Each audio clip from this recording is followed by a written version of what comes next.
The Senate Finance Committee has now officially opened an investigation into former President Donald Trump's son-in-law and White House aide Jared Kushner.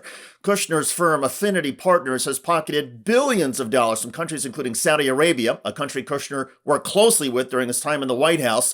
House Democrat Jamie Raskin says the constitutional problem is clear. It's a constitutional issue. The founders of the country put it right in the Constitution. Neither the president nor members of Congress nor anybody else in federal office can receive any kind of payment, emolument, which means just money, an office or a title or a present from a king, a prince, a foreign state of any kind, whatever.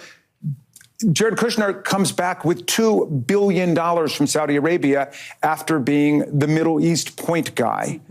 And so that creates a huge constitutional, ethical, and political problem for us, and we need to investigate it, and we need legislation to make sure that people are not turning our government into the kind of government that Putin's got in Russia or Orban's got in Hungary, which is basically a criminal state. Republicans are opposed to the document request and investigation of Kushner, which is ironic, given the countless hearing subpoenas and focus on President Biden's son, Hunter.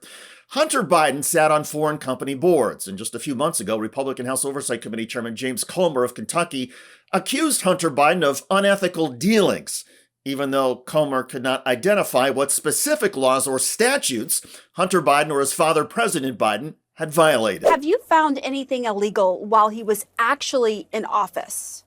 Well, we found a lot that's certainly unethical.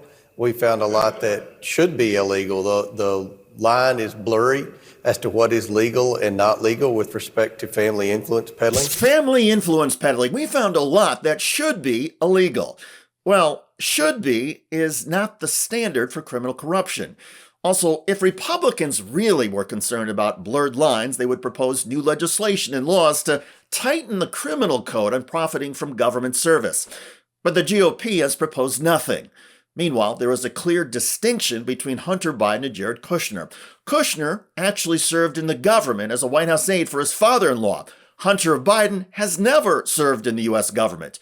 All these years, Hunter Biden has conducted his businesses as a private citizen, and his businesses have been limited. Hunter Biden never did. Hunter Biden never worked for the federal government, and he never made any deals with foreign governments. And he has gone through a federal trial under the U.S. Department of Justice. So if the DOJ is weaponized against anybody, it looks more like Democrats. There's a Democratic congressman in Texas, a Democratic senator in Jersey, Hunter Biden. But nobody's whining about that. Nobody's complaining about it because our party believes in the rule of law and the system of justice we've got. Rule of law, system of justice. What a concept.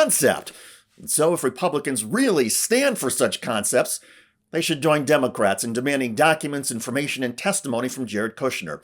99% of the investment funds he is managing come from foreign governments, primarily Saudi Arabia, the United Arab Emirates, and Qatar. Private investment funds that take money exclusively from controversial foreign investors present a national security risk. And that risk is heightened when you consider the fact that Jared Kushner has a limited track record as an investor and no experience managing private equity or hedge funds. So the arrangement suggests he's getting the money not because he's a brilliant fund manager, but rather because he's the son-in-law of a former U.S. president. And in his position during the Trump administration, Jared Kushner had access to the highest levels of classified information and military secrets. Did Jared Kushner or his father-in-law trade what they knew in order for Jared's firm to get billions of dollars? It's a question that can only be fully answered if Kushner's firm complies with the new investigation. It's an investigation that is long overdue and that Republicans should embrace, but probably will not. Because as we've seen, the GOP is largely not interested in the truth or reality these days, just controversies that could cut against Democrats. By the way, one of Donald Trump's spiritual advisors just admitted to molesting a 12-year-old girl. Check out that video at the link below. I'm David Shuster. Thanks for joining us.